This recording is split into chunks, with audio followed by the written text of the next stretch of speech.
Hola, ¿qué tal? Buenas tardes.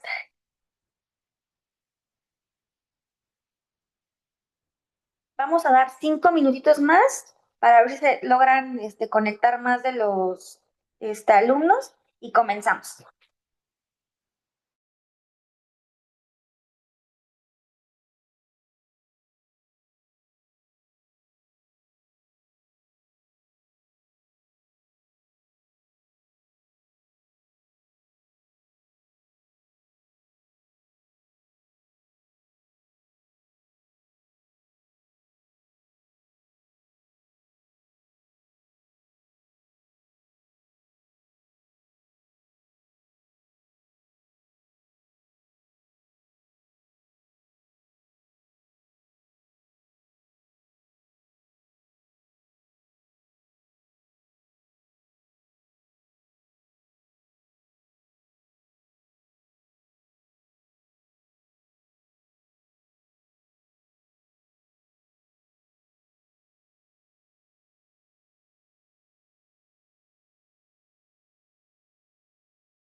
Ahora sí, doctores, muy buen día a todos. Bienvenidos a su primera clase del último módulo del diplomado de endodoncia con la doctora Estela Infante, que nos va a estar apoyando en la clase del día de hoy.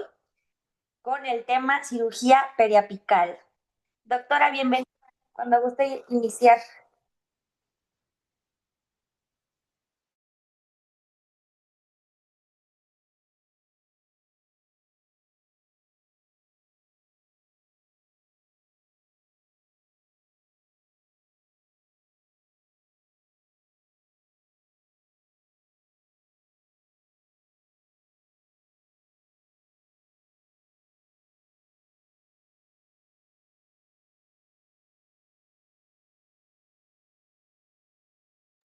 Vamos a dar un momentito. Creo que tuvo problemas con la conexión.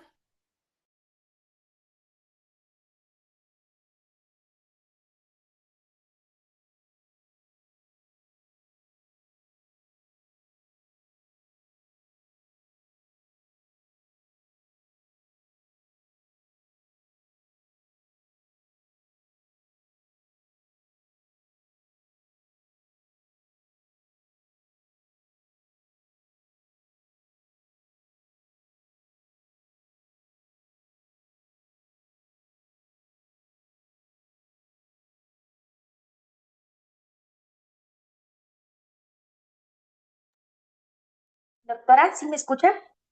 Sí, ya, perdón, me tuve que salir, pero ya ¿Qué regresé. tal? Buenas tardes. Bonita tarde a todos.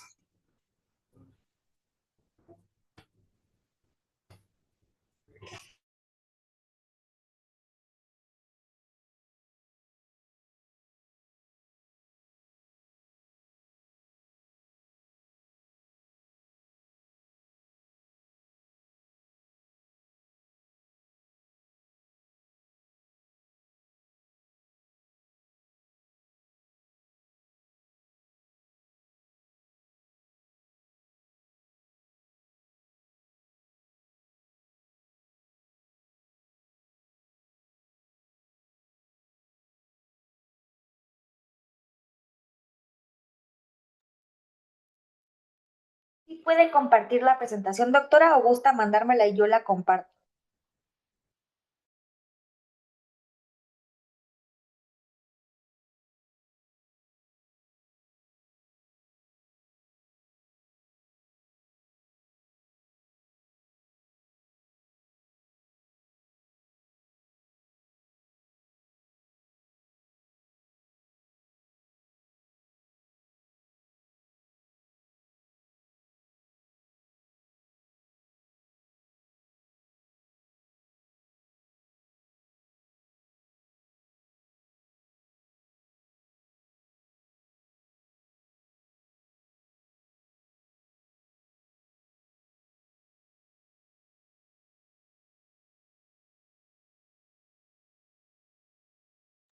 Dame un minuto.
Bueno, estamos listos.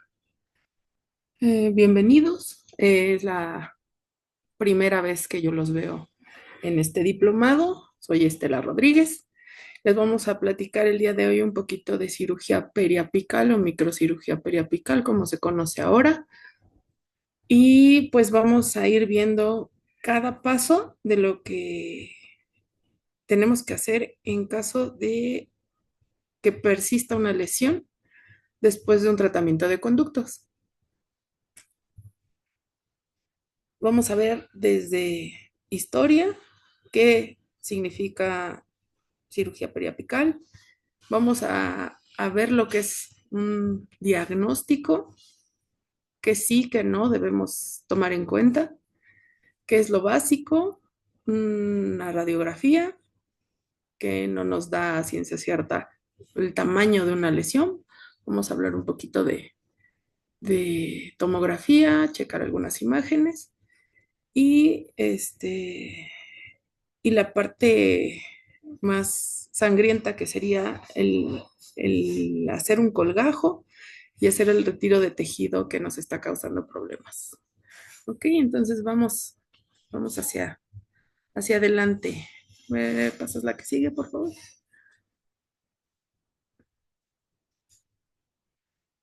Dentro de todo este contenido vamos a ver qué es la cirugía periapical, su historia y su evolución. Dentro de la historia estamos hablando que la cirugía periapical comienza desde 1750 aproximadamente, se hace la primera cirugía periapical. Estamos hablando que ya son muchos siglos atrás. Vamos a ver por qué se hace una cirugía, en qué casos, qué indicaciones, contraindicaciones, parte del diagnóstico preoperatorio, qué instrumental se utiliza.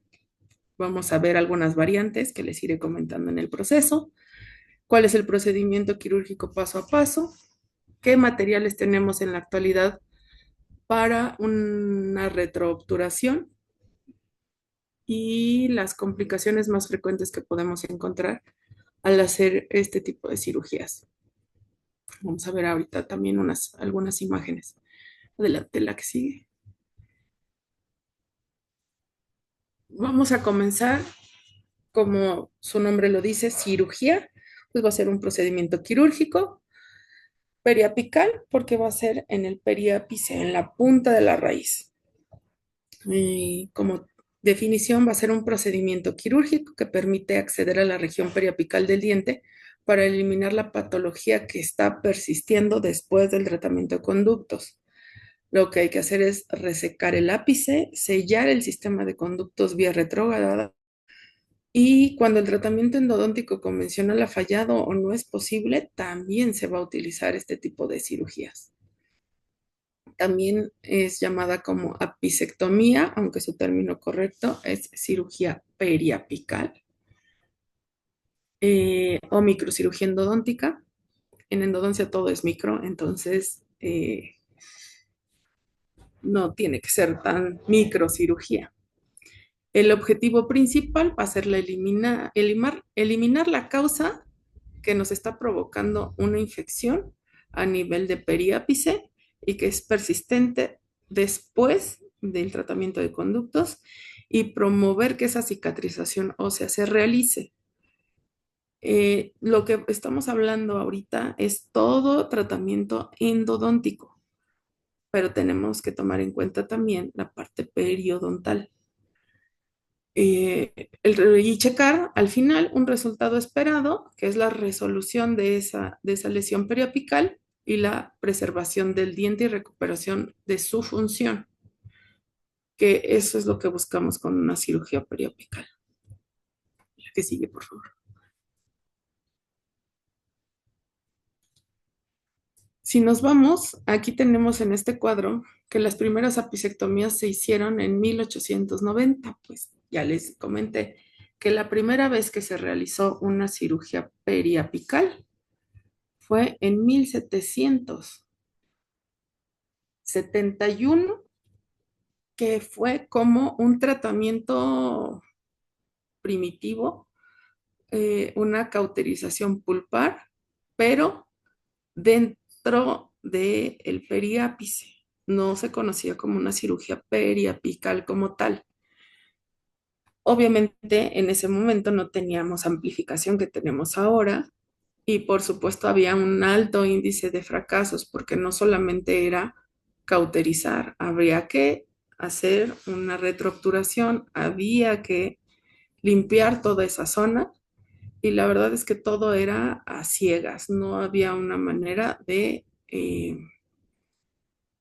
no teníamos tanta tecnología como ahora. En, Hay un libro que se llama El tratamiento de la historia natural del diente, donde un británico llamado John Hunter fue el primero en describir un tratamiento retrógrado sobre la pulpa dental y dejó como reseñas que había muchas dificultades técnicas por las que se había pasado para poder encontrar a este nivel eh, el canal o el final del canal. Recordemos que la anatomía es muy diferente en cada caso y como puede haber deltas, como puede haber conductos laterales, como puede haber dos salidas, dos en forma de Y, deltas, muchísima anatomía. Entonces, por eso es que se dificultaba este tipo de cirugías en los de 1700 a 1890 más o menos. Ya para la última década del siglo XIX, muchos otros autores comenzaron a publicar resultados y trataron de anticipar posibles indicaciones y relatar un poco las complicaciones que tuvieron dentro de este proceso de cirugía. En este punto hay un autor que se llama Farrar, que expuso la amputación apical y la limpieza de la zona como literal, un legrado para quitar los tejidos enfermos y como tratamiento de un absceso alveolar.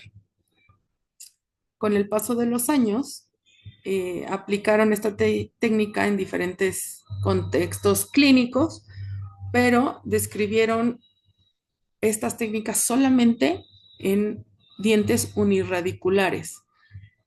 Y eso porque el riesgo en un diente multiradicular o por la zona de molares, en esta zona tanto superior como inferior, tenemos estructuras importantes, seno maxilar en maxilar superior y el dentario en mandíbula. Entonces a ellos se les complicaba y sigue siendo complicado una resección de tejido en esta zona por la cercanía de estas estructuras. Entonces, todo lo que se investigó en este tiempo fue justo solamente para dientes unirradiculares. No obstante, vamos avanzando en los años y a mediados del siglo XX, más o menos como por 1950, ya muchos cirujanos orales se, se adentraron a la cirugía periapical y encontraron muchos hallazgos de anatomía y patología y muchos hallazgos microbiológicos, donde encontraron que en esas lesiones radiolúcidas periapicales tras la pisectomía todavía guardaba ciertos microorganismos que no dejaban el lugar séptico para poder formar un hueso nuevo. Entonces aquí estamos viendo en esta tablita que en 1950 se estandariza el protocolo de colgajo, osteotomía, curetaje y retroobturación, en este entonces con amalgama. La amalgama era de uno de los materiales de elección para hacer una retroobturación apical. Tenemos nuestras contras. Efectivamente, durante el paso de los años se está en desuso la amalgama por la pigmentación, por la utilización de mercurio y otros componentes tóxicos. Entonces, Si nos vamos a la actualidad, ahora tenemos muchos materiales biocerámicos que son compatibles con el organismo y que nos pueden promover una formación de tejido nuevo. Y, y esto hace que pues, el avance haya sido bueno. En 1990, en la era del microscopio operatorio, o sea, estamos hablando ya más actual, hay una revolución visual, nace el término de microcirugía endodóntica. ¿Por qué?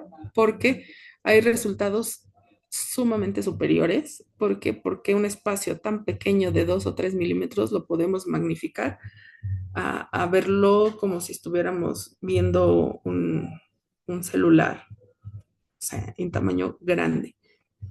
Para los 2000 empieza a avanzar un poquito lo que es los materiales en endodoncia y vamos a encontrar los ultrasonidos y el uso de el MTA o mineral trioxiagregado, que son sales cálcicas eh, que nos van a ayudar a sellar esos ápices, a sellar perforaciones, a sellar furcas, que van a hacer que se recupere un poco esos tejidos y se forme un poco de tejido nuevo. Y lo mejor es que el hueso, el ligamento, se va a poder insertar en esa parte sin causar daño y al contrario, devolverle la función. Hay unos peros con los ultrasonidos por las vibraciones.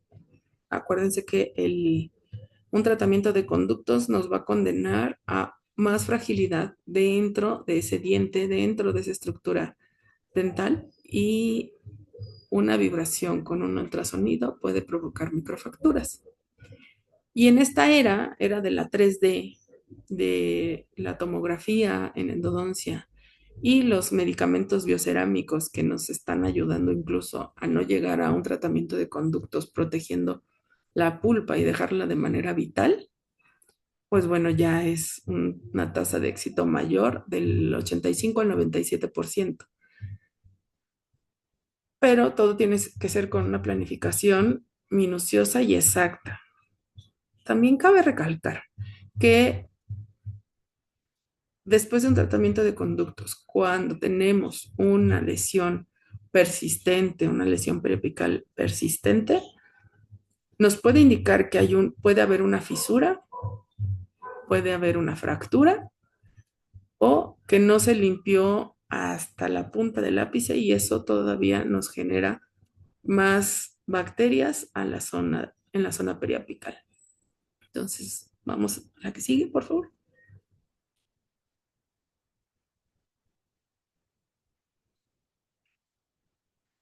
Hablando de bases biológicas, ¿por qué se va a formar una lesión periapical o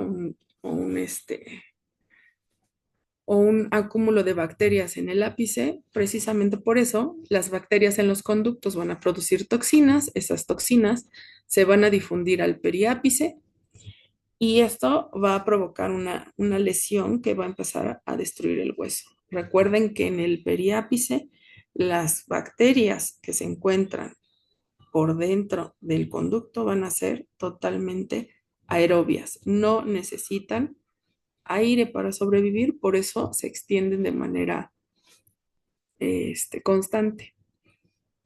Además, nuestro sistema inmunológico va a responder generando una inflamación crónica.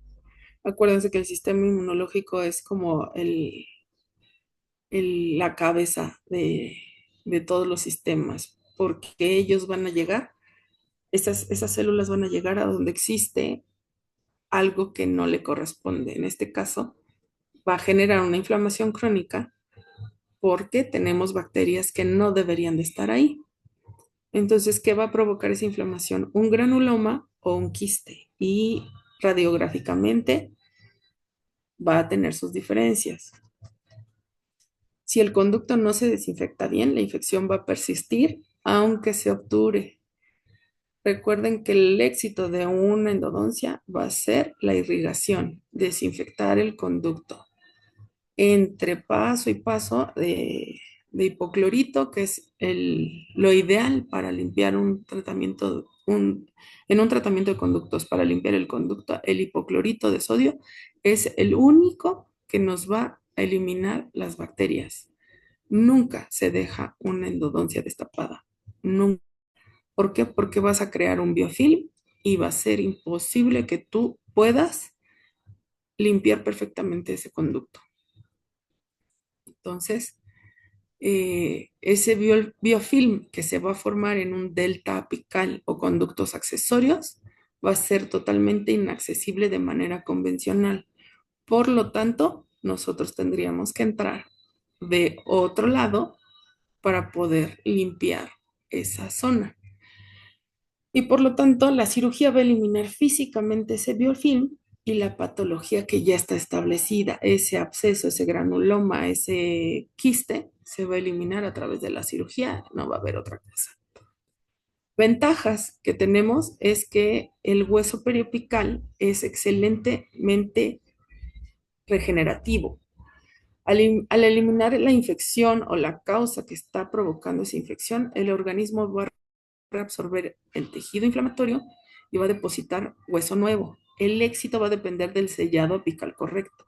Entonces, no hay caso si vas a hacer una cirugía apical y no limpias de manera correcta y no sellas el ápice de manera correcta, nunca vas a quitar esa lesión.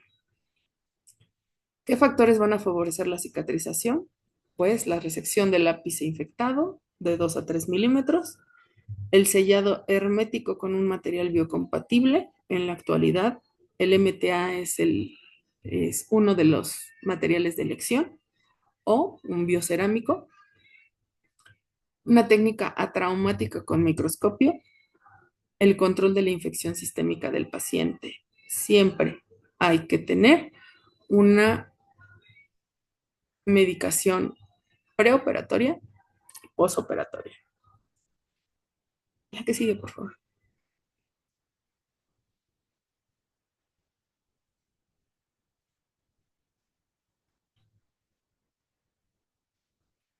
La siguiente.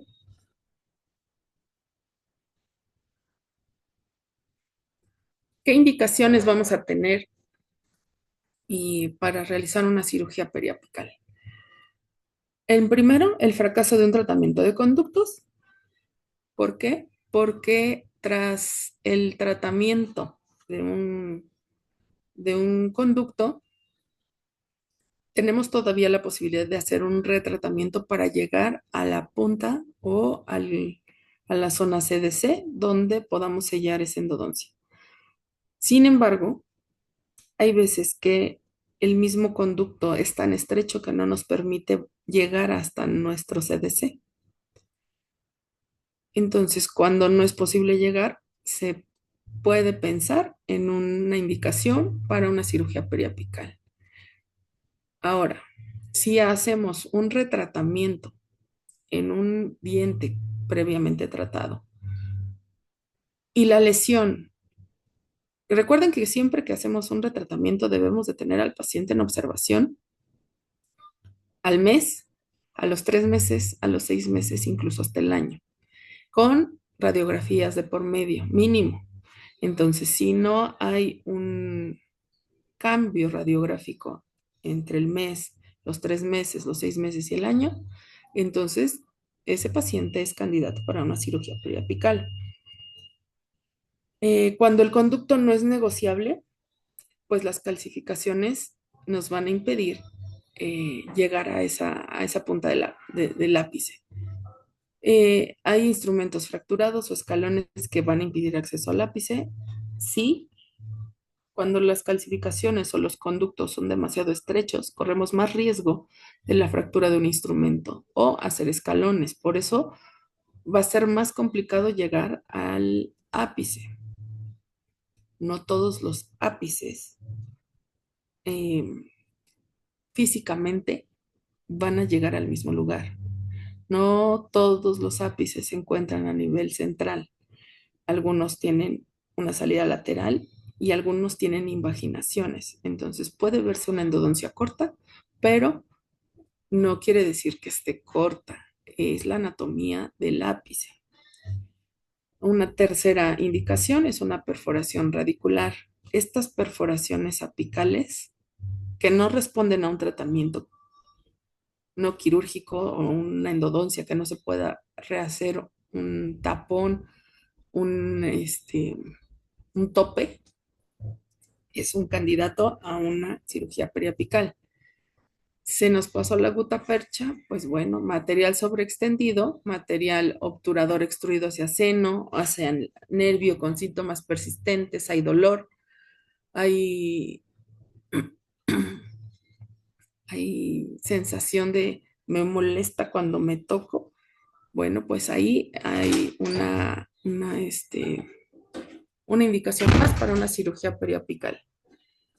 Necesidad de biopsia cuando creemos que la lesión periapical, según su diagnóstico histopatológico o su etiología, que no sabemos de dónde fue o que se formó después de un tratamiento de conductos, requiere un diagnóstico, entonces nos vamos a tener la necesidad de hacer una cirugía periapical. En este caso, cuando vemos una lesión con un ápice y una lesión totalmente circular, un circulito arriba de un ápice, estamos prácticamente diciendo que eso es un quiste. ¿Por qué? Porque está muy bien delimitada. Existen otras condiciones como la reabsorción apical que también van a comprometer el sellado y no puede corregirse convencionalmente. Eso quiere decir que cuando tenemos, por ejemplo, un tratamiento de conductos, pero tuvimos un tratamiento de ortodoncia o cargas masticatorias excesivas, eso nos puede provocar una reabsorción apical y ese diente va a ser candidato a una cirugía periapical. Siguiente, por favor. ¿Qué contraindicaciones vamos a tener para una cirugía apical? Bueno, para empezar, tenemos que tener en cuenta la salud del paciente. Contraindicaciones absolutas, anticoagulación no controlada, que el paciente no tenga buena coagulación. Obviamente, un paciente que sea eh, dializado, que toman anticoagulantes, hay que suspender sus anticoagulantes. ¿Se puede hacer? Sí, se puede hacer una extracción, sí, pero con una debida interconsulta con su médico. Nosotros, la mayoría, no están acostumbrados a hacer una interconsulta con el médico que trata a la paciente o al paciente, pero es lo mejor.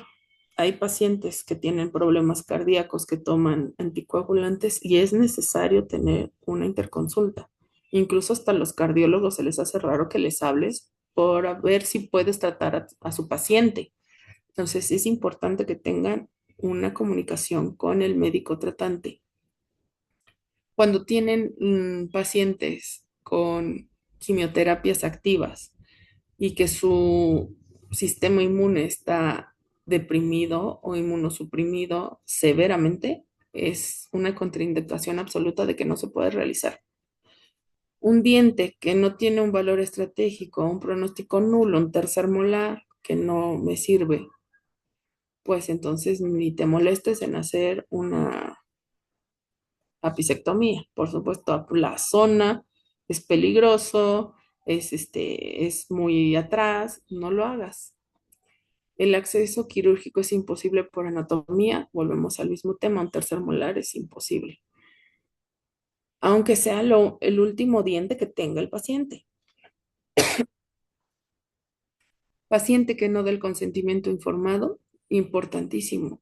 Todo paciente que vaya a ser intervenido quirúrgicamente debe de firmar un consentimiento informado. Le debemos explicar al paciente con puntos, comas, acentos, taches, que sí, que no, que puede pasar. Entonces te tiene que autorizar. Si no autoriza, no hay cirugía. Contraindicaciones relativas. una diabetes no controlada, primero hay que estabilizar la glucosa. El uso de biofosfonatos, ya sabemos que los biofosfonatos provocan una osteonecrosis, entonces no podemos hacer una cirugía porque como vamos a tocar el hueso, podemos provocar una necrosis ósea al momento de hacer una cirugía apical. Hipertensión no controlada, hay que tratar primero esa hipertensión antes de tocar al paciente. Tabaquismo intenso va a afectar la cicatrización definitivo y lo más importante, un paciente le dices no fume y fuma, el hecho de darle un jalón literal al cigarro, la nicotina que se forma, que se coloca en la incisión de la cirugía, te va a provocar una infección, sí o sí. Entonces, en lugar de ayudar, vas a terminar peor porque va a haber una infección más severa. Además que el tabaquismo, lo que nosotros necesitamos es de que haya sangre, sí, que coagule, sí, pero si el paciente tiene tabaquismo, su irrigación es menor. Entonces, mejor tomar ciertas precauciones y avisarle al paciente, no puedes fumar, pero que se comprometa a no hacerlo, porque luego te dicen, no voy a fumar y lo hacen. Y cuando la lesión es muy grande, hay que tomar decisiones y plantearle al paciente en colocación de hueso, ¿no? Técnicas regenerativas, colocación de huesos, membranas, dermas y demás, que más adelante les voy a platicar. La siguiente, por favor.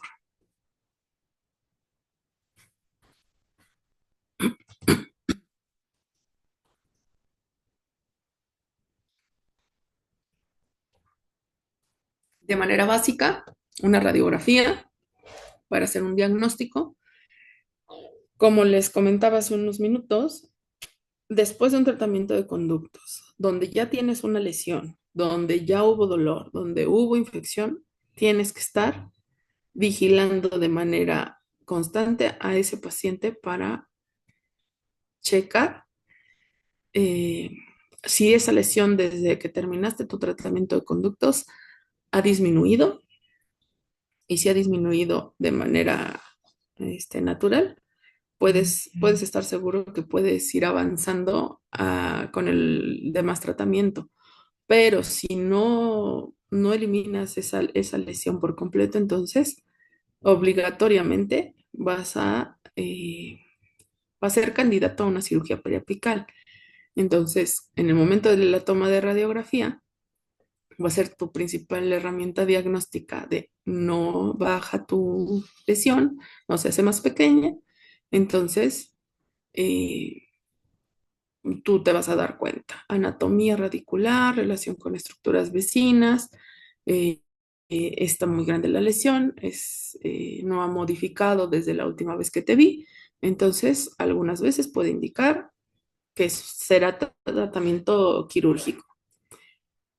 El tamaño de la lesión hay que medirlo en milímetros. En boca, 1 o 2 milímetros es un mundo. Entonces, una lesión que mida más de 1 centímetro va a requerir una planificación especial. Eso quiere decir que si ya estamos hablando de una lesión donde hay mucha pérdida de hueso, donde probablemente hay líquido, donde probablemente haya un absceso severo, me ha tocado, que se ve una manchita y todo el paladar no tiene hueso. Eh, el largo de la raíz, un diente que tiene 10 milímetros de raíz, hazle una cirugía donde le vas a cortar 3, te va a quedar de 7, en un estornudo se va a caer, entonces no en cualquier diente vas a hacer una cirugía. Entonces, tomando en cuenta esa parte, hay que ver la longitud radicular. Eh, Más o menos se va a amputar unos 3 milímetros de la punta de la raíz. Entonces, si quedara raíz suficiente, adelante. Si no, pues ya ni te metas. Este, La morfología apical. Dentro de la morfología apical tenemos curvaturas, tenemos dilaceraciones, tenemos ápices abiertos o reabsorbidos que van a cambiar la técnica. Hay muchos pacientes jóvenes que llegan con unas caries tremendas a hacer un tratamiento de una picoformación o una pexogénesis. El ápice abierto, por más que tú quieras cerrar, no puedes cerrar. Eh, y a eso le vas a quitar diente, una cámara y un conducto súper grande. Entonces, imagínense el, la cirugía que hay que realizar. Esa es una cosa padre porque pues vas a ver más conducto, pero es un poquito complicado. Proximidad anatómica. El seno maxilar en la parte superior, el dentario inferior en la parte inferior, en la parte anterior superior, la fosa nasal. Eso es un factor de riesgo porque hay veces que las lesiones se extienden hasta piso de fosas nasales. El estado periodontal va a depender de cómo está la altura ósea, cómo está la furca, si hay bolsas periodontales, pues eso va a depender del pronóstico del paciente. La ventaja que tenemos con ciertos medicamentos es podemos salvar furcas, sí, pero si no hay hueso que tape la furca, pues de qué nos sirve conservar la- el diente, ¿no? Obturación previa, la calidad del sellado. Si hicimos un tratamiento donde tenemos espacios, pues de nada nos va a servir una retroobturación si no está bien hecha. Eh, una sobreextensión de materiales, se nos pasó la gota percha y así lo dejamos. Una cosa es que se te pase 1 o 2 milímetros y la otra es que se te vaya toda una gota percha. Y la presencia importante de los pernos, que ya no se usan los pernos, por el amor de Dios. Un perno te va a condenar a una fractura en un futuro.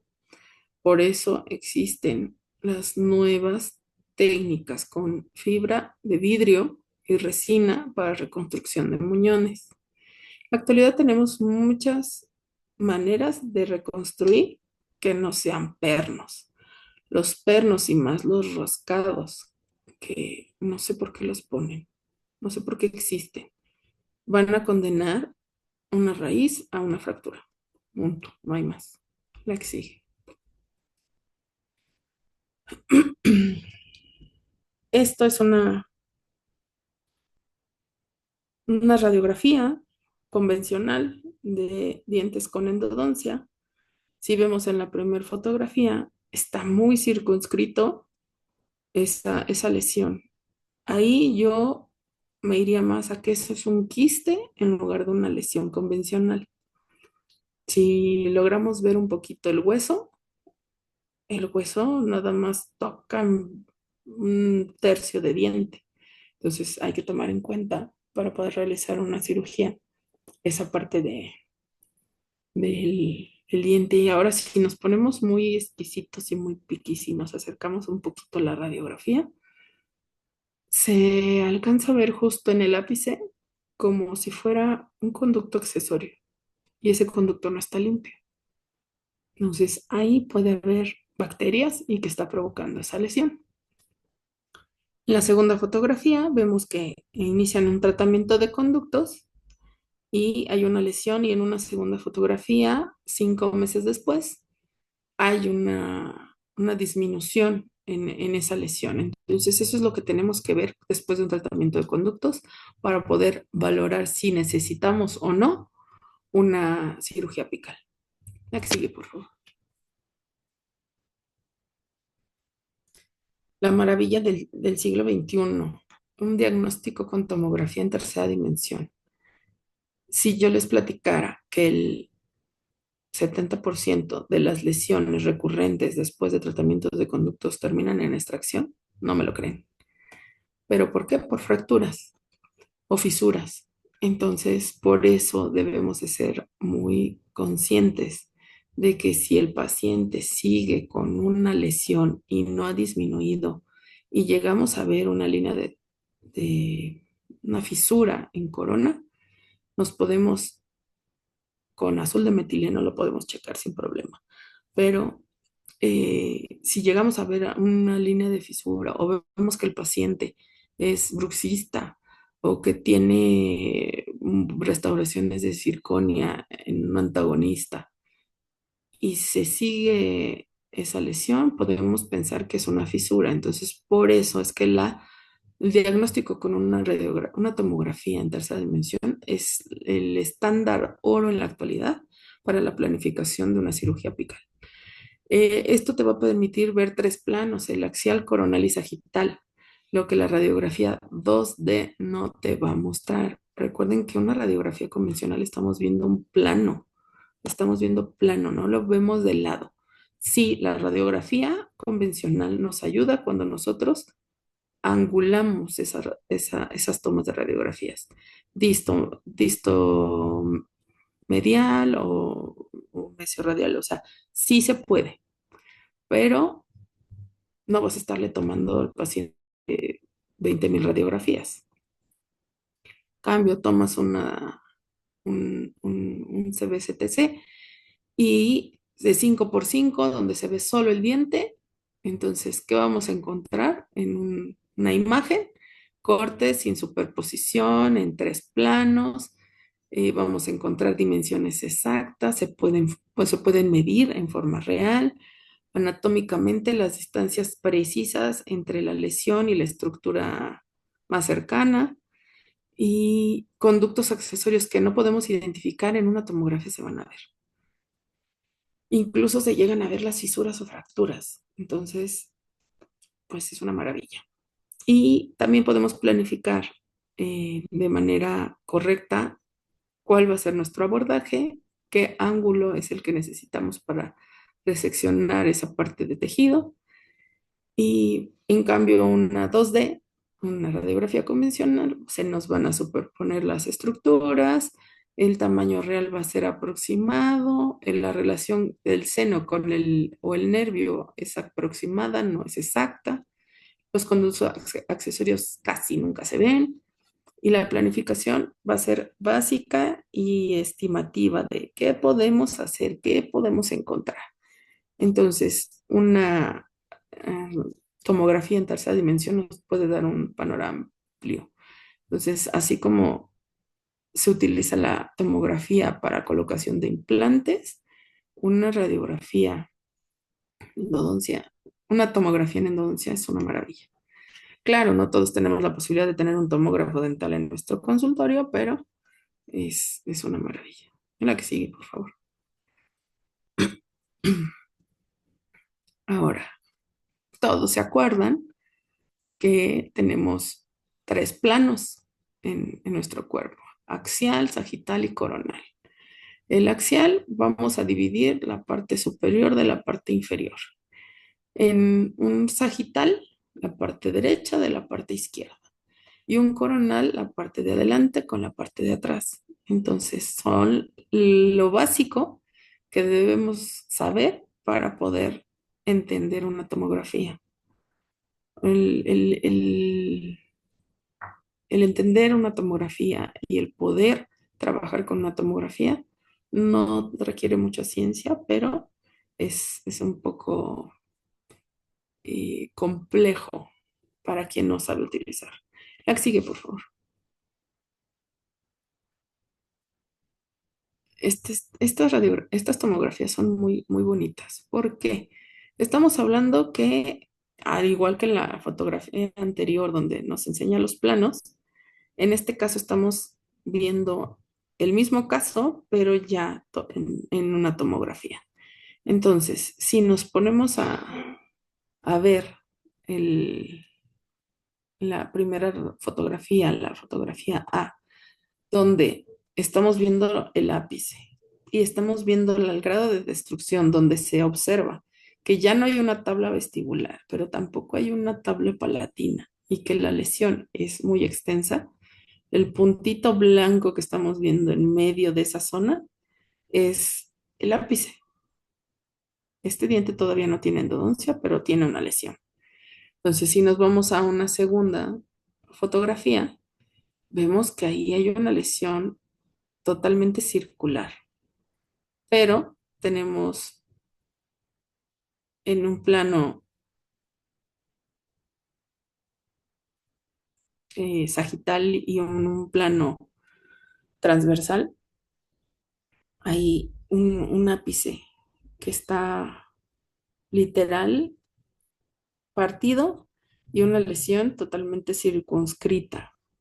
Si nos vamos a la C, ya estamos viendo el diente de lado y seguimos viendo la misma lesión y seguimos viendo hacia dónde va dirigida esa raíz. Entonces, el tamaño que tiene esa lesión en la parte superior está a 2, 3 milímetros de seno maxilar, aproximadamente. Entonces, en este caso son fosas nasales porque es un diente anterior, pero si nos vamos más hacia atrás, el seno maxilar está a la misma altura. Entonces son 3 milímetros que haya de hueso para llegar a la siguiente cavidad. Estamos hablando de 3 milímetros para fosas nasales. Si nosotros programamos una cirugía y cortamos de más o entramos de manera incorrecta, ya se fueron las fosas nasales. La que sigue, por favor.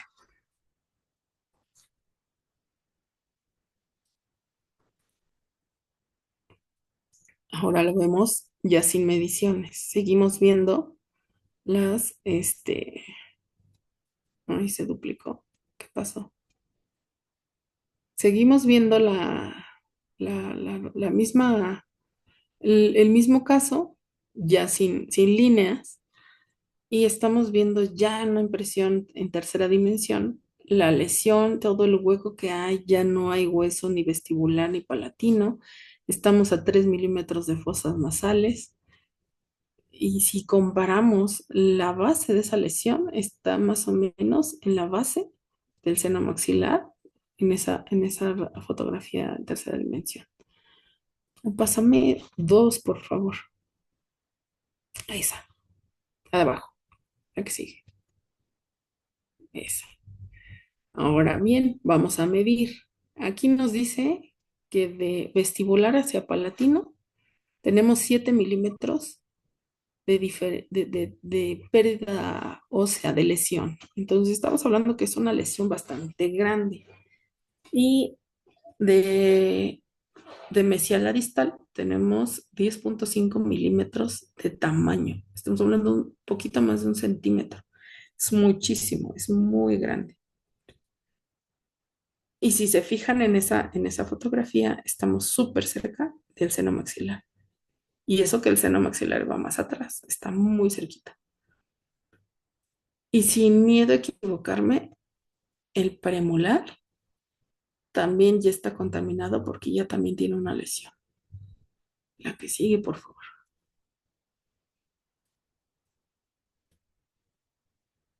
De vestibular a palatino, de profundo, de la punta del ápice a la parte más alta, a la parte superior de la lesión, tenemos 5,1 milímetros. Está bastante circunscrita y grande. La que sigue, por favor. Eso fue para diagnóstico, radiografía, tomografía. El instrumental quirúrgico básico, lo que ocupamos en cualquier cirugía. En tejidos blandos vamos a ocupar un bisturí, 15, con hoja del 15 o del 12. A mí me gusta más la del 15, la verdad. Una Alegra o periostotomo, separador Minnesota, portagujas, una Adson pinza de tejido. Esto es en tejidos blandos. Óseos, instrumentos en hueso, un fresón Liedemann, que la verdad no me encanta, una pieza de mano con irrigación. Generalmente utilizamos una pieza de baja, pero con irrigación externa.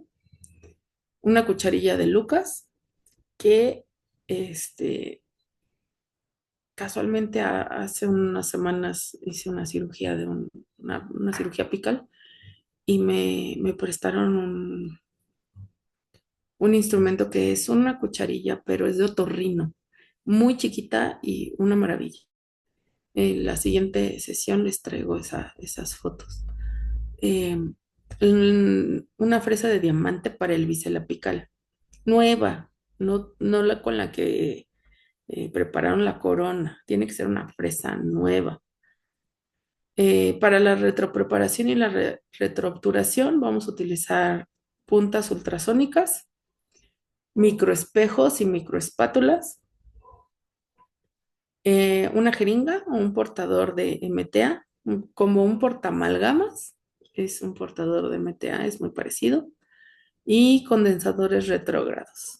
Y ahorita les voy a pasar una foto donde vienen esos condensadores. En cuanto a los que tienen la posibilidad, una magnificación e iluminación propia está perfecta. Microscopio operatorio 8x25, o sea, vamos a verlo en grande para trabajarlo mejor. Lupas por lo menos de 2.5 a 4.5 de aumento. Una luz coaxial que en el microscopio ya viene y unos microespejos frontales con LED. La que sigue, por favor. Aquí es un ejemplo de los instrumentos que vamos a requerir. Ese microespejo, o sea, es tan pequeñito que debe de medir 3 milímetros, sí, de 3 a 5 milímetros. Es muy pequeño. Justo donde vas a hacer el acceso tienes ese espejo.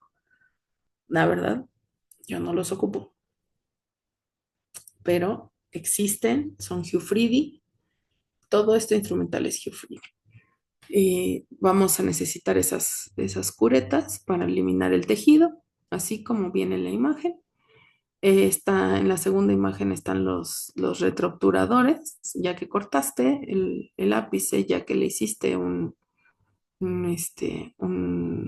espacio con una fresa de bola y quitaste un poco de gutapercha, se supone que debe de ser un tronco cónica eh, para eliminar todo el tejido. Vas a tener tus condensadores y vas a colocar todo tu medicamento, en este caso un MTA.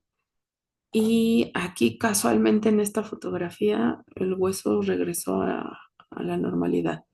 Yo en mi práctica profesional, en mi práctica privada, yo hago una cirugía periapical, pero siempre coloco hueso y membrana, siempre. ¿Por qué? Porque para que esa parte se rellene de hueso, van a pasar años. Entonces yo prefiero ayudarle a ese hueso a regenerar más rápido y se le coloca hueso. Hay que seguir, por favor.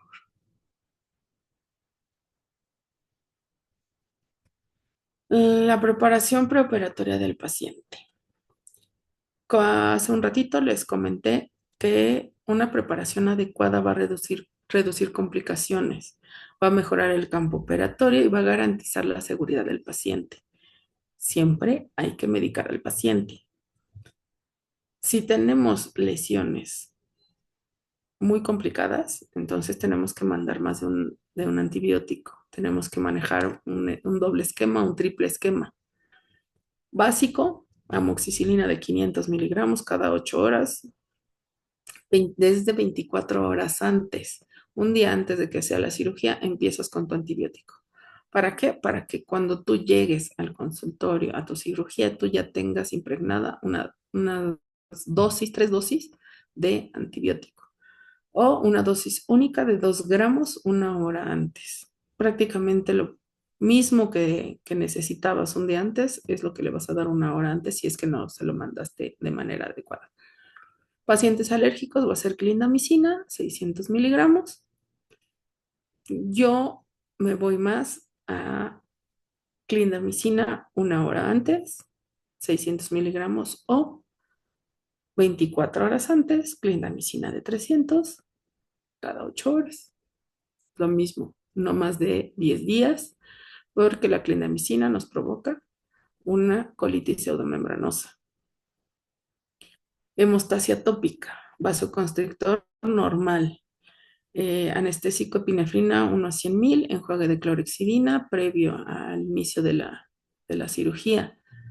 Firma de consentimiento informado, importante, explicar los riesgos. Si tenemos una parestesia es porque estamos haciendo una pisectomía o una cirugía periapical en la zona retromolar inferior, entonces está muy cerquita del nervio dentario, o en premolares cerca del mentoniano.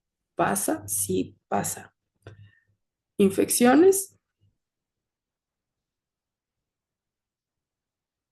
que no se cuide el paciente, que le digas no fumes y fuma, entonces vamos a tener infecciones. Fracaso, puede ser que no se limpió bien y que se queden algunos microorganismos, pasa.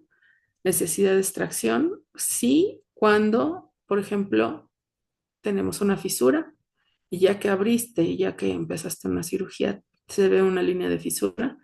Por más cirugía que le hagas, ese diente ya no funciona en boca. Hay que hacer una extracción. Entonces, todos esos detalles hay que dejarlos claro para que el paciente te firme un consentimiento antes del procedimiento.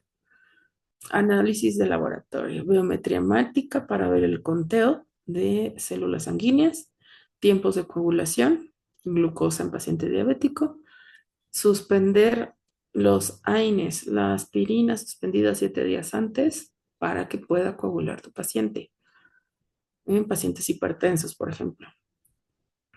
En caso, por ejemplo, aquí en los análisis de laboratorio, paciente que todo va bien y que todo está bien y que la salud está perfecta y que de repente tiene un alta en plaquetas, el paciente no te va a cicatrizar.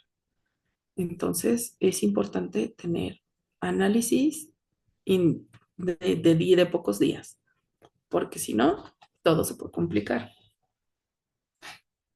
Documentación fotográfica. Siempre es recomendable tomar fotografías clínicas y radiográficas, tanto preoperatorias como posoperatorias. ¿Por qué? Porque es una base legal y una comparación posoperatoria. Hay quienes no le toman ni una sola fotografía, todo es con consentimiento, no es de que le voy a tomar una foto para mi álbum, para mi colección, no, todo es con consentimiento. Al paciente tú le vas a enseñar qué fue lo que tenía dentro y qué fue lo que le quitaste y qué fue lo que hiciste. Entonces, es un mínimo, es una cirugía a 4 manos, porque no vas a poder hacer cirugía y tomar la fotografía al mismo tiempo. La que sigue, por favor. Hasta ahí, ¿vamos bien?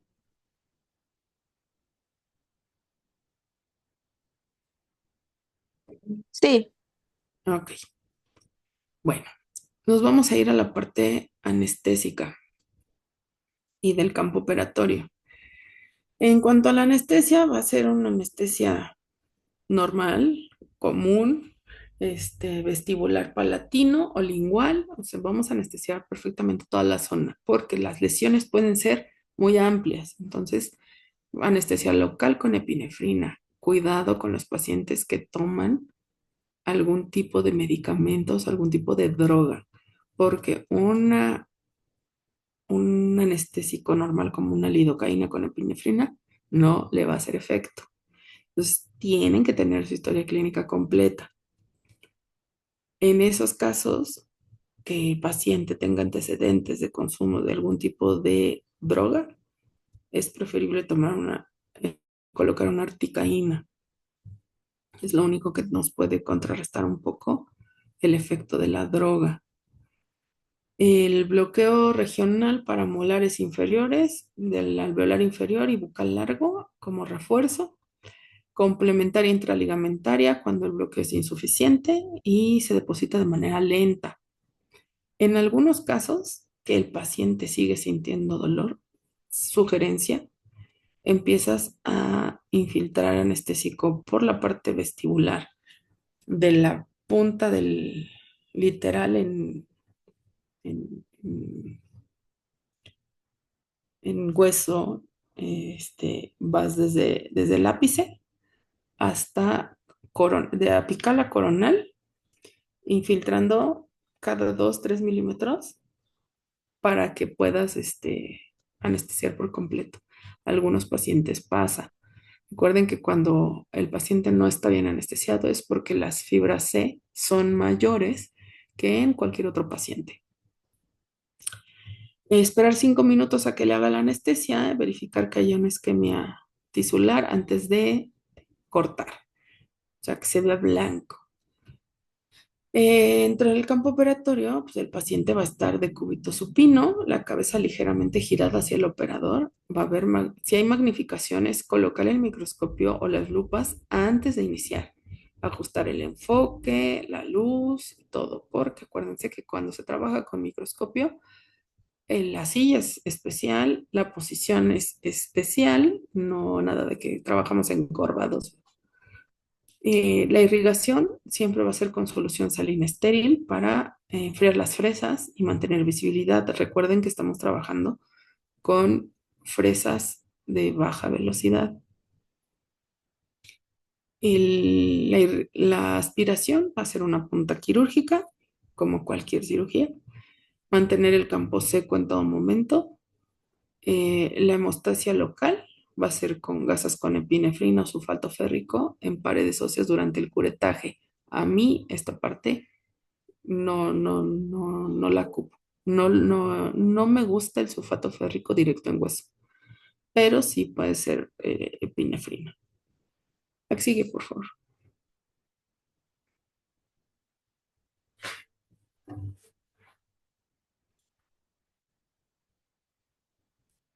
La que sigue.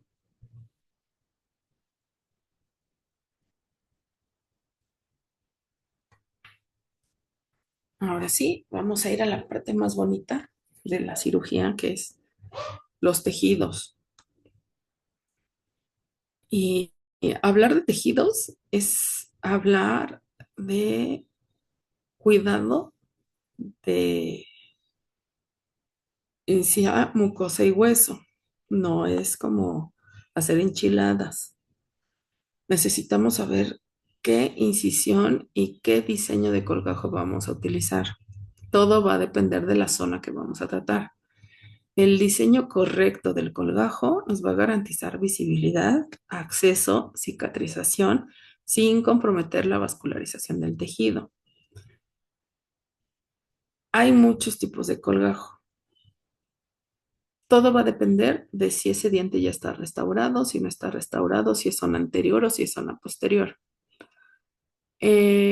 Por ejemplo, el colgajo de Lübke Ochenbein o un festoneado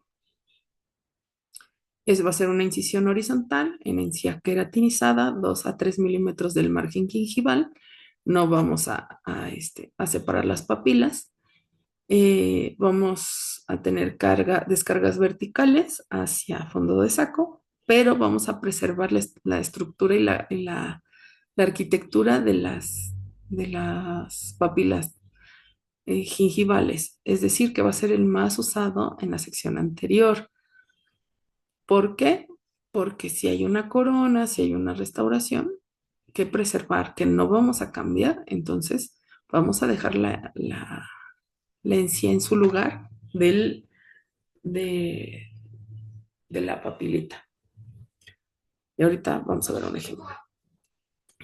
Vamos a ver que tenemos un colgajo sulcular o del surco. Ahí es donde vamos a hacer un colgajo de espesor total. Ahí sí vamos a cortar en fondo de saco y vamos a liberar toda la encía, toda la encía adherida hasta, hasta la mucosa. Esto es para tener mayor visión, mejor acceso. Vamos a tener un riesgo de recesión posoperatoria, sí, pero, pero vas a tener una amplitud hasta de 2 dientes en el campo, hasta 3. Todo va a depender de la lesión que tenga el paciente. Ahora, aquí Va a estar indicado en dientes que no tienen coronas ya recién colocadas, ¿no? O sea, ¿por qué? Porque vamos a necesitar un mayor acceso. Y tenemos un tercer colgajo que es el semilunar. Esta incisión se va a hacer sobre la mucosa alveolar y va a ser un arco. El acceso es limitado porque no puedes cortar mucho, pero va a haber una cicatriz visible. Está casi en desuso porque va a tener mayor incidencia en complicaciones. Yo no lo creía hasta que vi una cicatriz en una encía adherida. No fue un colgajo semilunar, fue un colgajo de Röpke Ochenbein, pero se vio cómo cicatrizó y se veía la cicatriz, se veía la línea impresionante. Nunca había aparecido en otro paciente como en ese paciente. Entonces, hasta el paciente se espantó porque dijo que él tenía ahí una línea y era una cicatriz. A ver, la que sigue, por favor. Esta es el colgajo que les digo. Es una incisión horizontal ondulada que va a ir festoneando los dientes, pero sin tocar la- las papilas. Entonces va a ser generalmente un poquito diagonal para no tocar y no cortar los vasitos que tenemos en esa zona, para que sangre un poquito menos. La incisión va a ser de 3 a 5 milímetros sobre el reborde marginal. Ventajas, la incisión y la elevación del colgajo son sencillas, se consigue un buen acceso a los ápices dentarios, no altera la encía marginal, se requiere una fuerza mínima para retraer el colgajo. Desventajas, se puede cruzar con el defecto óseo. Generalmente cuando ya tenemos una lesión y hay un defecto óseo, ni siquiera necesitamos una fresa para para llegar al defecto, ya está. Lo que necesitamos es una cureta para poder quitarlo. La irrigación puede ser menor eh, por eh, las dos bisectrices que tenemos. Entonces, este es el ideal, dientes anteriores, incluso hasta premolares. eh, Creo que este es el elegido. Puede ser solamente entero, o sea, así como se ve la fotografía, o la mitad, que sea en lugar de un trapecio, medio trapecio. La que sigue, por favor.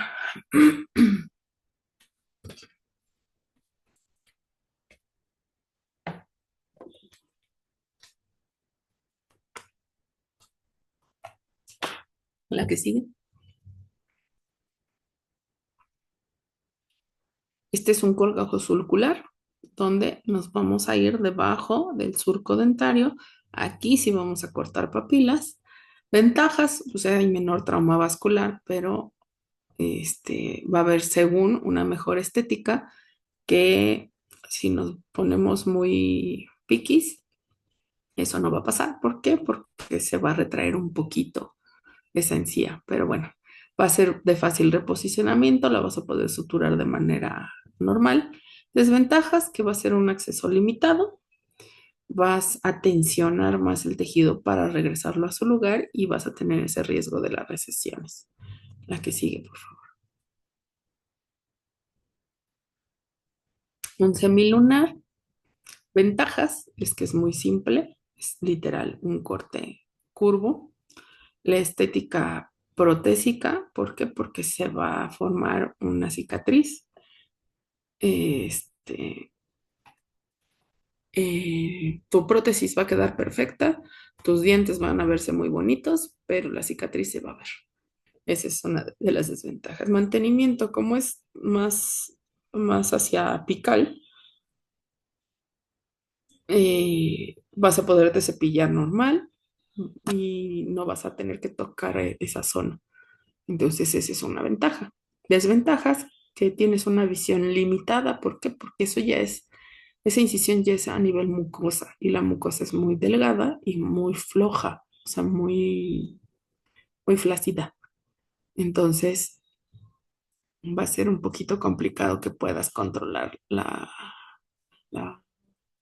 el colgajo por el movimiento de los músculos, por el movimiento de los labios. Un riesgo de cicatriz ese sí va a existir y se va a ver una línea blanca ahí. Y irrigación, porque vas a cortar exactamente donde pasan todas esas venitas y esas arterias. La que sigue, por favor. Ahora bien, ya que tenemos la incisión que vamos a hacer, vamos a irnos a la parte de la osteotomía y del curitaje periapical. El objetivo de la osteotomía es crear esa ventana vestibular para poder exponer el ápice. En la mayoría de los casos, si no es que en el 90% de los casos, esa ventana ya existe por la destrucción ósea.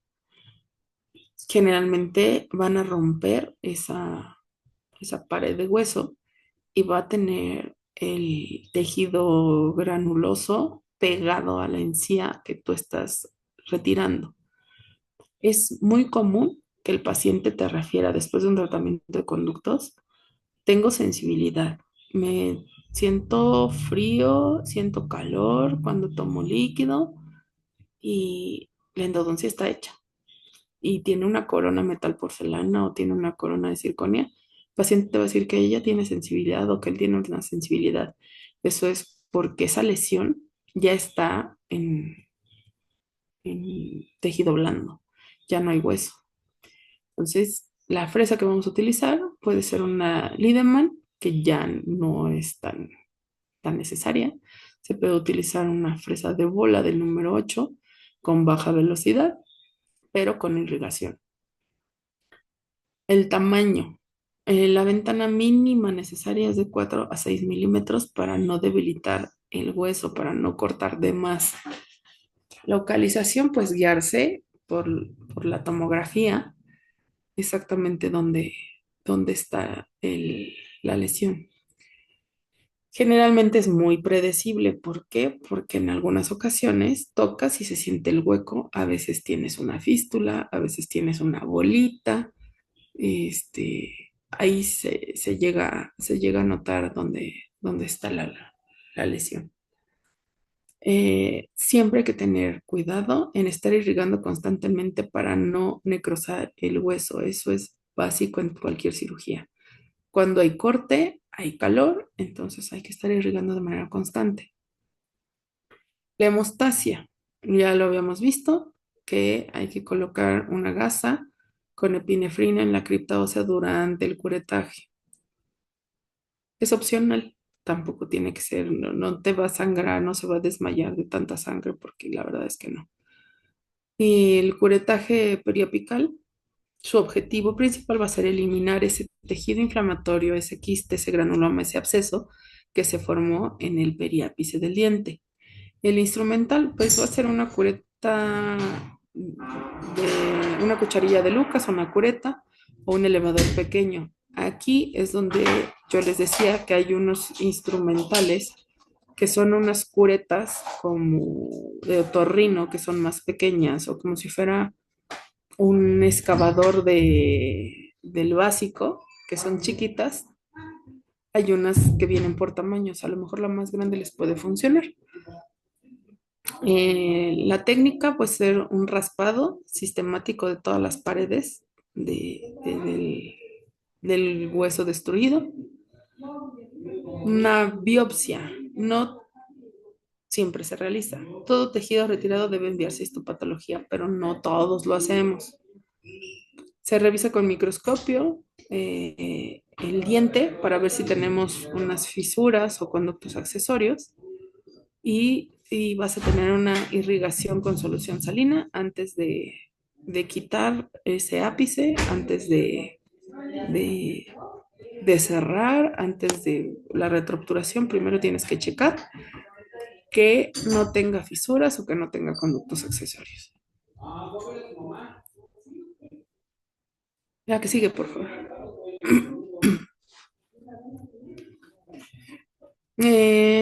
Ya hablando de la resección apical, la apicectomía como tal, pues ya lo vimos que hay que cortar de 2 a 3 milímetros apicales de la raíz para remover ese delta apical que no se pudo limpiar o quitar la zona con mayor carga bacteriana que es inaccesible en un tratamiento de conductos y obtener una superficie limpia para colocar una retropreparación.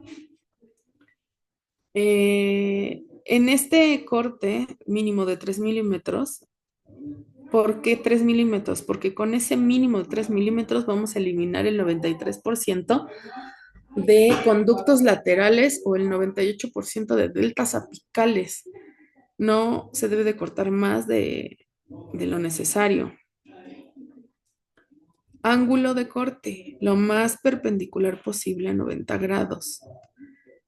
Esto suele ser un poco complicado por la posición del diente, la posición del paciente y la posición del instrumental con el que lo estás haciendo, la fresa que lo estás haciendo. El 90 grados es un poco complicado. A lo mejor un poco de bisel no pasa nada, pero un bisel demasiado grande pues va a aumentar la exposición de túbulos dentinarios, va a dificultar el sellado y entonces no va a quedar al 100. Cuando hacemos una inspección en microscopio, ya les había comentado, hay que checar con azul de metileno si no tenemos istmos, conductos accesorios, fisuras, fracturas radiculares antes de hacer la retroobturación y antes de terminar una cirugía, porque si tenemos alguno de estos, es una extracción y no hay más que colocarle hueso y membrana y cerramos, ya no hay más. Limpiar con una fresa de diamante la superficie debe quedar plana, sin escalones y con dentina brillante. Secar antes de retropreparar. La retropreparación va a ser de manera troncocónica y literal debe ser un corte perfecto. Aquí sigue, por favor.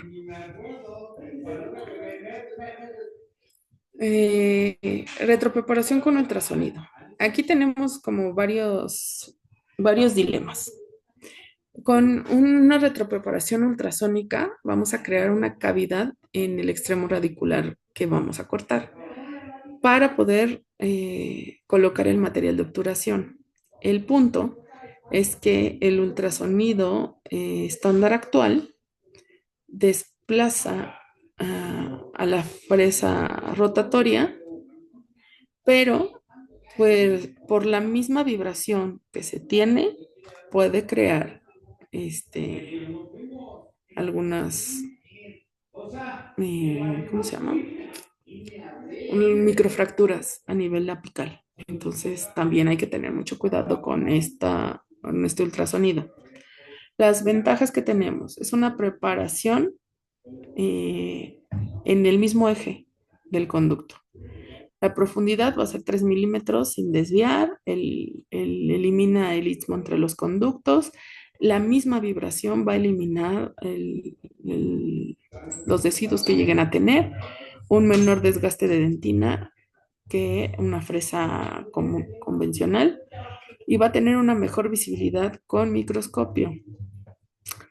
Eh, en la técnica paso a paso va a ser secar una superficie apical resecada, seleccionar qué punta es la que vamos a utilizar. Se introduce la punta 3 milímetros en el conducto, se activa el ultrasonido a potencia baja media, se irriga siempre, porque acuérdense, el calor también quema. Entonces hay que irrigar y verificar la profundidad de ese espacio con una sonda. Revisar con espejo y microscopio. Ya vieron qué espejos tan pequeños son. Puntos críticos, no forzar la punta. Aquí sea una punta de ultrasonido que tú metes antes de obturar el conducto para eliminar todo el material orgánico que, que dejamos al momento de preparar. ¿Cómo? Para una retroobturación, nunca debes de forzar esa punta porque se puede romper. Y más si está un conducto calcificado, pues menos. ¿Por qué? Porque vas a provocar microfracturas. Siempre irrigar constantemente porque también va a generar calor. Acuérdense que con un ultrasonido puedes hasta obturar. ¿Por qué? Porque como está haciendo una vibración, te va a calentar la gutapercha para el momento de colocar puntas accesorias. La profundidad mínima 3 milímetros, ideal de 3 a 4. Las paredes libres de debris antes de obturar. Siempre debe quedar limpio, limpio, limpio, limpio. Obviamente aquí no vamos a usar hipoclorito porque pues estamos en una cavidad con hueso y el hueso se quema. Preparar el istmo si existe con punta ultrasónica, si no, con, al cortar ya limpiamos. La que sigue, por favor.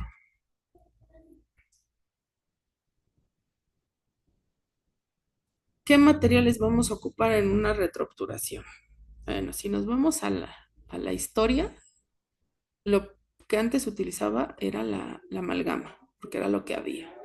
Después de la amalgama, utilizaban el ionómero de vidrio, que todavía hace 20 años era lo más compatible con el cuerpo y donde se podía, ¿cómo se llama? Se podía eh, formar un ligamento alrededor de ese ápice con ionómero. Era lo mejor que había en ese momento, hace 20 años, obviamente, más de 20 años. En la actualidad tenemos nuestro estándar de oro, que es el MTA, el mineral trioxiagregado. ¿Por qué? Porque va a tener una biocompatibilidad excelente, porque no es citotóxico, porque va a estimular la diferenciación de cementoblastos y fibroblastos para que se pueda volver a formar un ligamento periodontal en esa parte que se cortó. Va a tener un sellado marginal superior, va a sellar en presencia de humedad. La mayoría de del MTA en la actualidad tiene que sellar con humedad. Entonces, así sea en furca, tú debes de dejar una torunda con ligeramente mojada con solución fisiológica o solución estéril para que éste pueda fraguar. El MTA actual fraguó en 12 minutos, pero pues no vas a tener al paciente 12 minutos esperando a que se seque el MTA. Entonces, procuras dejar una torunda y le das una segunda cita. El sellado marginal siempre va a ser superior con humedad y es importante que el campo quirúrgico esté lo más seco posible o sin sangre. La actividad antimicrobiana va a tener un pH alto de 12.5, va a inhibir el crecimiento bacteriano e inactivar las endotoxinas. Radiográficamente va a ser radiopaco, verificable en una radiografía posoperatoria inmediata. El tiempo de fraguado es de 3 a 4 horas en ProRod. No contaminar con sangre durante ese tiempo, por eso debe estar ese campo quirúrgico seco o lo más seco posible. Las presentaciones, el ProRod MTA blanco, Angelus MTA, BioAggregate, Biodentin. Yo manejo un Neo MTA y ese fraguó en 12 minutos y hace algunos años el MTA literal era como cemento de casa, ¿no? Polvo líquido, que el líquido era agua, literal, estéril, era gris, en la actualidad es blanco, el líquido ya no es agua y es viscoso y eso hace que se queme más rápido. Y es muy parecido ese NeoMTA al Biodentin que fraguó en 12 minutos, este es igual. ¿Qué otros materiales tenemos en la actualidad? Pues tenemos el Biodentin, que es silicato de calcio. Si nos comparamos con el MTA, también tiene silicato de calcio. Va a fraguar en 12 minutos y tiene alta biocompatibilidad y es una excelente alternativa, solamente que es más caro. El Biodentin creo que viene si no me equivoco, en cápsulas y sale caro, entonces hay que comparar costo-beneficio. Biocerámicos, el Endosequence Basic Rod Repair, que es de fácil manejo y con resultados comparables con el MTA. O sea, los biocerámicos en la actualidad son el mejor cemento que podemos tener por la biocompatibilidad con el cuerpo. La amalgama pues ya está totalmente obsoleta, está abandonada, tiene toxicidad, corrosión, sellado inferior a largo plazo, como cualquier amalgama, extensión por prevención y tiene que ser una cavidad que sea retentiva para que no se salga. Entonces, en cuestión apical, pues va a pigmentar el tejido cercano a donde queda el nuevo ápice. El IRM y el Super EVA, el Zinc EVA era una alternativa en algunos casos seleccionados. Funcionaba, pero es inferior su biocompatibilidad y su sellado con el MTA. Aparte de que como el IRM está compuesto por eugenol, el eugenol es irritante para tejidos, entonces y ahí ya no resultó tan bueno. La que sigue, por favor. La que sigue.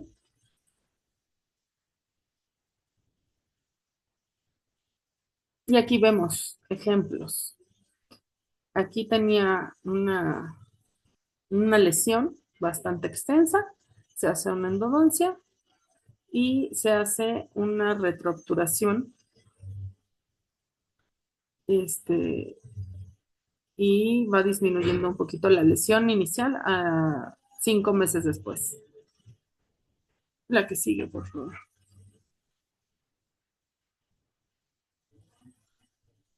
La que sigue. Aquí tenemos otro ejemplo. Aquí podemos ver más preciso la disminución de la lesión. Aquí en este diente había ligeramente pasado esa endodoncia, tenía una lesión,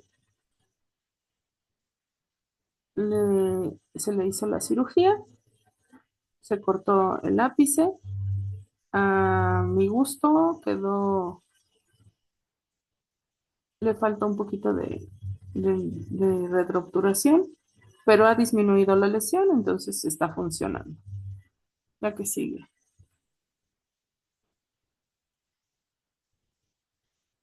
El cierre, sutura y posoperatorio.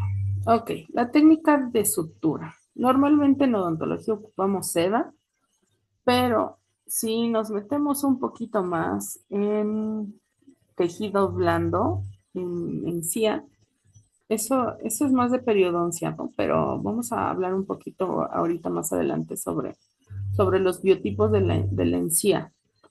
En periodoncia o en implantes o para preservar los tejidos, principalmente en implantes, en cuestión de implantes, cuando tú colocas un implante y vas a regenerar los tejidos para que en un futuro tú rehabilites y coloques una restauración bonita y no tengas un defecto, eh, tienes que aprender a manejar esos tejidos.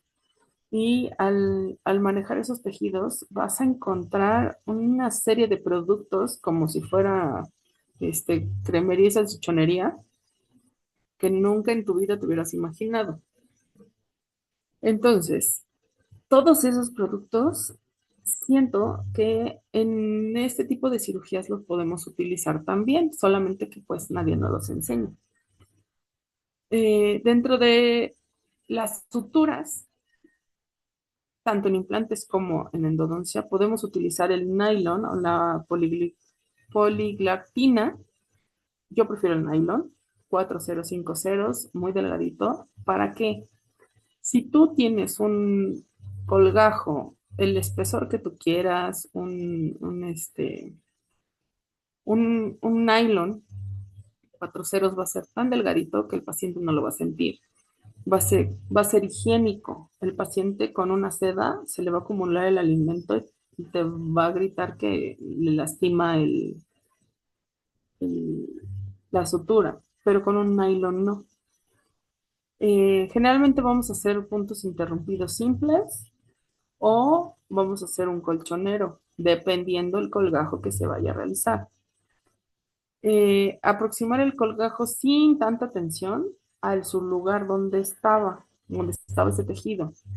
El primer punto va a ser la descarga vertical. Acuérdense que eso se va a hacer como ese tejido se va a hacer como una sábana. Al final son fibras y vas a tensionar al momento de volverlo a colocar en su lugar. El primer, eh,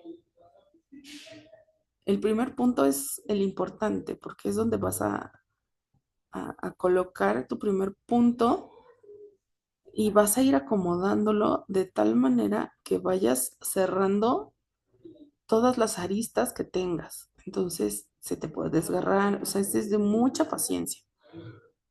Eh, el espacio entre puntos va a ser de 3 a 4 milímetros, el retiro de suturas va a ser de 5 a 7 días. Dentro de la prescripción posoperatoria, si ya le dimos el medicamento 24 horas antes, terminamos 7 días. La amoxicilina de 500 cada 8 horas por 5 a 7 días, yo prefiero 7. Ibuprofeno, cápsulas de gel de 600 miligramos cada 8 horas de 3 a 5 días. ¿Por qué cápsulas de gel? Porque son más amables con el cuerpo.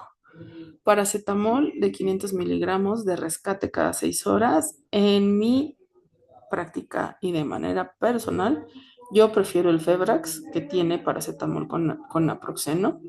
El naproxeno eh, va a funcionar como un antiinflamatorio y el paracetamol va a potencializar el efecto antiinflamatorio de ese naproxeno.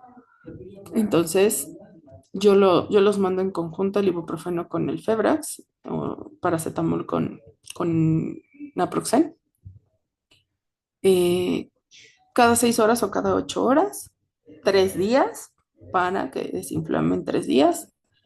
Enjuague de clorexidina al 12% cada 12 horas por 7 días. En la actualidad existe el Bexident Post, que es una clorexidina postquirúrgica. Evitar enjuagues enérgicos las primeras 24 horas. Cuidados inmediatos, ya no lo sabemos, como todas las cirugías. Hielo 20 minutos por 20 de descanso, 24 horas. Dieta blanda, fría o tibia las primeras 48 horas. No fumar, importantísimo, no alcohol en 72 horas. No actividad física intensa por 48 horas. Consultar si hay fiebre mayor a 38 grados o sangrado activo.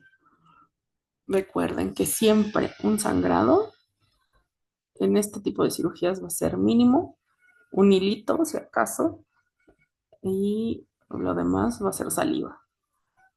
La que sigue.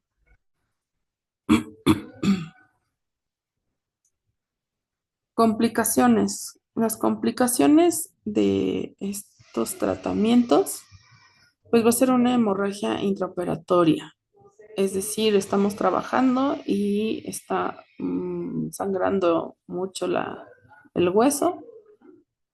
¿Por qué? Porque tenemos un vasito importante. Se puede aplicar sulfato férrico o la gasa con epinefrina y presionar de 2 a 3 minutos. En casos severos, electrocauterio. Parestesia del nervio es muy común, molares inferiores, puede ser transitoria o permanente. En estos casos, en la transitoria se va a sentir como comprimido el nervio y permanente es porque sí se cortó literal todo el nervio. Hay que informarle al paciente, se mandan vitaminas, vitamina B12, vitamina B6 y vitamina B1. El seguimiento va a ser neurológico, si no se resuelve en 8 semanas. Importante,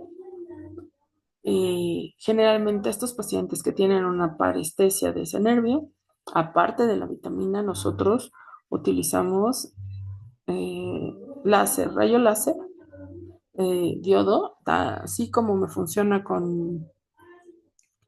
con parestesias, me funciona con parálisis y, y posquirúrgicos y me va recuperando poco a poco la sensibilidad.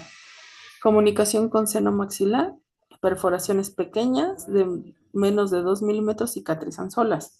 Si son mayores, puedes colocar una membrana reabsorbible, colocar antibiótico y descongestionante, pero no sonarse.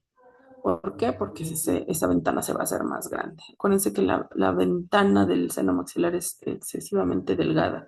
Sí la podemos mover, despegarla del hueso, pero una vez que la rompes, no hay poder humano que la repare, a menos que tengas la oportunidad de poner una membrana y colocarle hueso y otra vez membrana.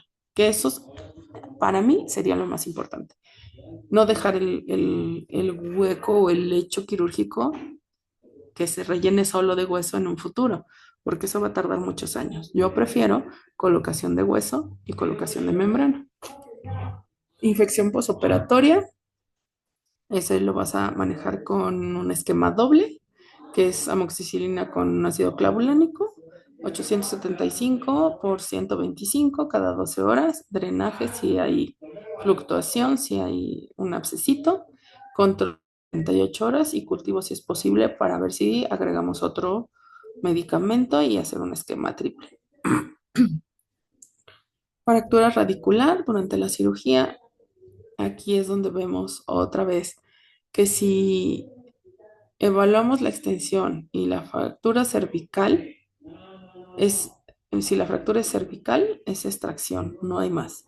Si hay fractura en tercio apical y ya cortamos ese ápice y no compromete el diente que queda, pues no pasa nada. Terminamos la cirugía apical.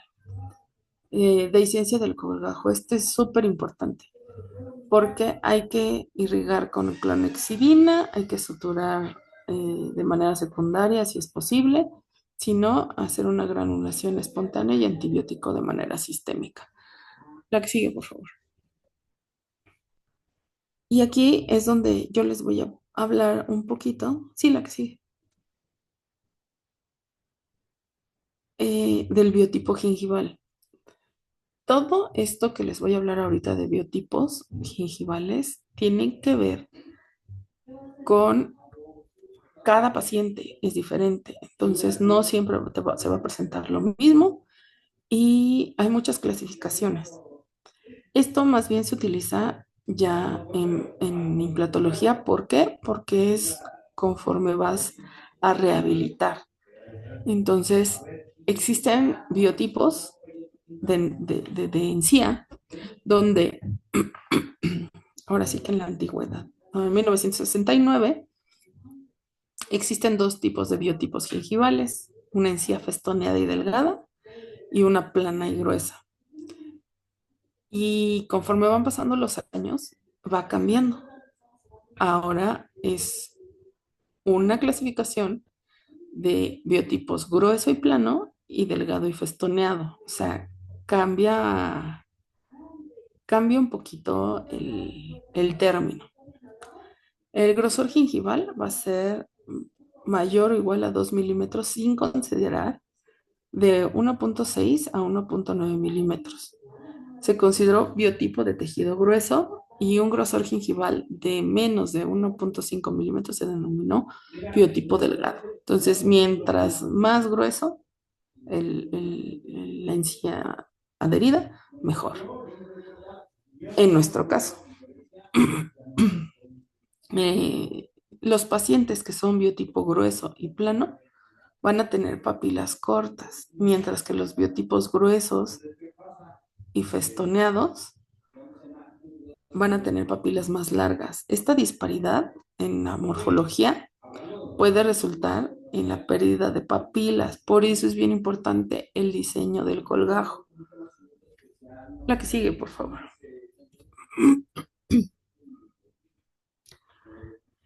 ¿Qué criterios vamos a tener para el éxito y el seguimiento de estos casos?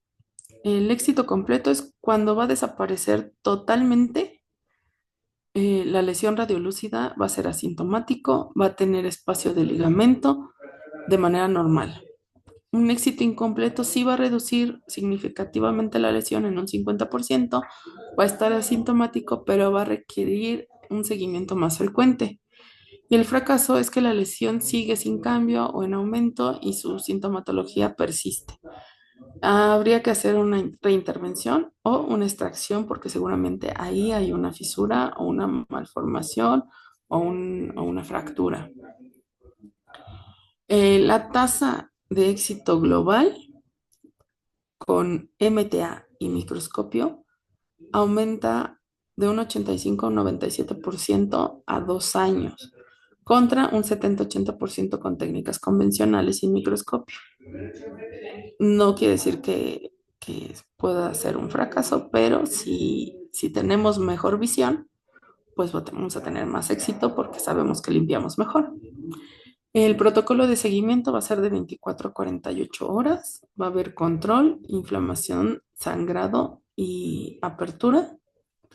De 5 a 7 días va a ser el retiro de suturas y vamos a valorar cómo va cicatrizando. Al mes vamos a hacer la primera radiografía del inicio de la reparación ósea.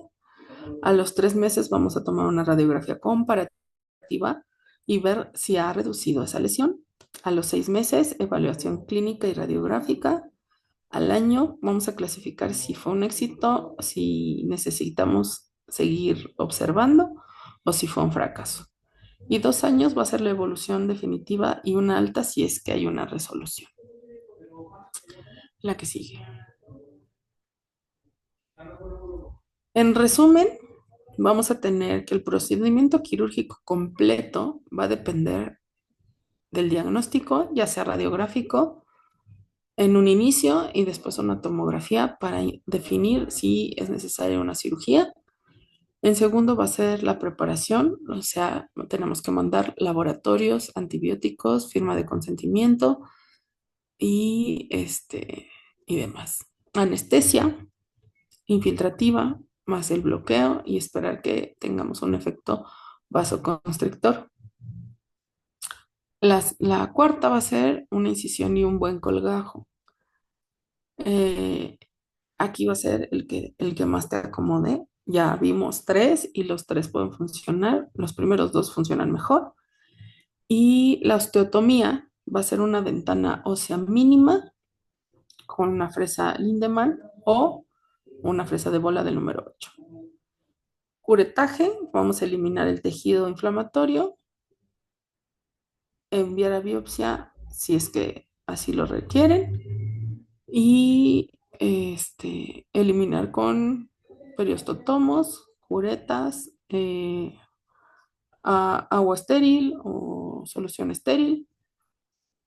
Realizar la pisectomía quitando o resecando 3 milímetros a 90 grados del ápice, una retropreparación con ultrasonido de 3 milímetros, literal en el conducto, una retroobturación con MTA o biodentín, condensar y verificar que quede limpio, sin sangre en el campo operatorio. Y el 10º, la sutura y el posoperatorio.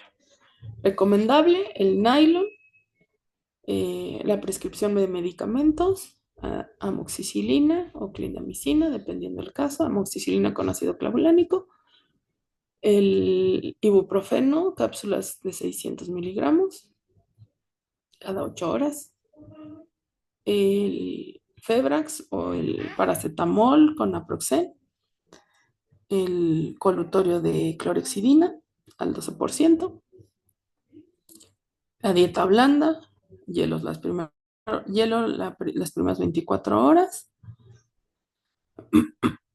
y la que sigue. Y dentro de las conclusiones de este tema tenemos que la microcirugía periopical con microscopio más ultrasonido va a tener un mayor éxito al terminar este caso, que sería del 85 al 97%, que la tomografía es esencial para la planificación de una cirugía, porque vamos a tener dimensiones exactas y la relación con estructuras nobles. La resección apical de 3 milímetros a 90 grados va a eliminar el 98% de los deltas apicales y los conductos laterales.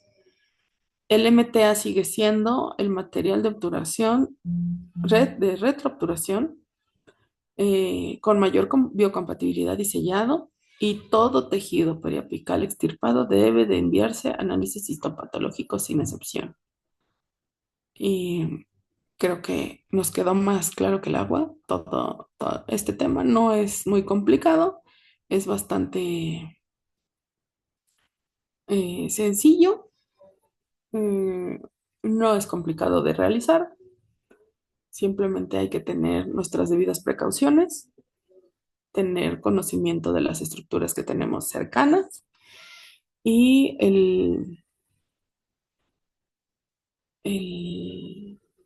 yo aquí le agregaría no dejar el espacio, o sea, para colocar el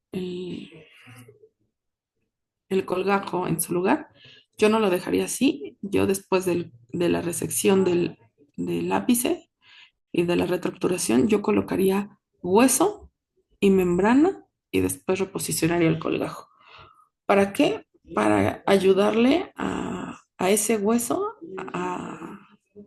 a rellenar ese espacio que se ha perdido, porque luego son muy extensos esas lesiones que necesitamos ayudarle de alguna manera. Y si tenemos la posibilidad de colocación de hueso, nos va a ayudar de manera exponencial. Y pues hasta aquí terminamos el tema de mm, microcirugía apical. Muchas gracias, doctora, y gracias a todos los que se mantuvieron conectados en la clase del día de hoy. Nos estamos viendo el sábado. Pasen un bonito día. Doctora Estela, muchas gracias por la clase. Que tengan bonito día.